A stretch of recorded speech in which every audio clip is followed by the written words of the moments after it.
नमस्कार सभी दोस्तों को। दोस्तों, आज हम जानेंगे राजा शिवी के बारे में, जो बड़े धर्मात्मा और दानवीर राजा थे। जो भी व्यक्ति राजा शिवी के दरबार में आता तो वह कभी खाली हाथ नहीं लौटता था। तो आइए दोस्तों, बिना कोई देरी किए जानते हैं राजा शिवी के बारे में। बहुत पुरानी बात है। शिवी नाम का एक राजा बड़ा दयालु और न्यायप्रिय था। उसकी दानवीरता के चर्चे दूर दूर तक फैल रहे थे।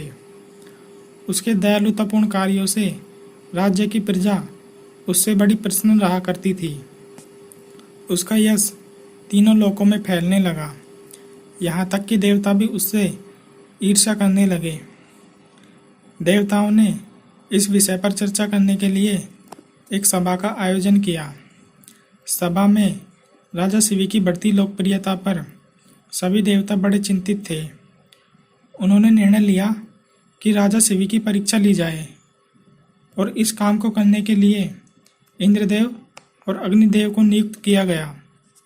इंद्रदेव ने बाज का रूप धारण कर लिया और अग्निदेव ने कबूतर का रूप धारण कर लिया।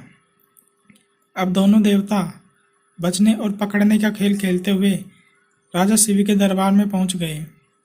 दोनों की योजना के अनुसार कबूतर राजा शिवी की गोद में आकर बैठ गया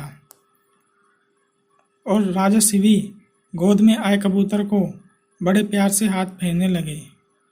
तभी बाज वहां पर पहुंच गया और बाज ने राजा से कहा, हे राजन, यह कबूतर मेरा शिकार है।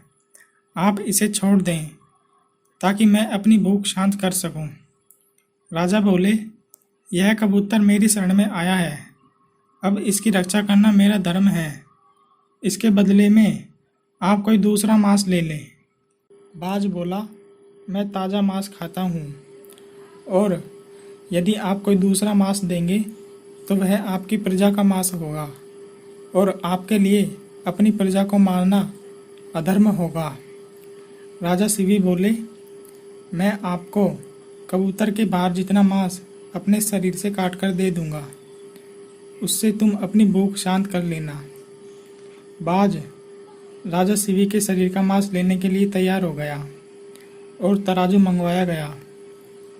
एक पलड़े में कबूतर को बिठाया गया और दूसरे पलड़े में राजा शिवी अपने शरीर का मांस काट कर रखने लगे।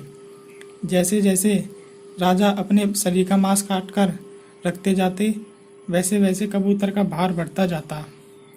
अंत में राजा शिवी को ही तराजू में बैठना पड़ा।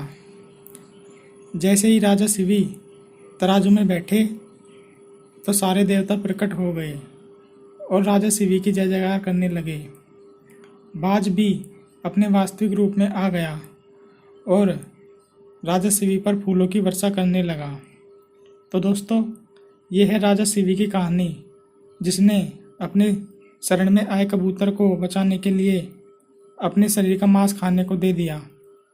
तो दोस्तों, अगर आपको वीडियो अच्छी लगी हो तो इस चैनल को सब्सक्राइब करें।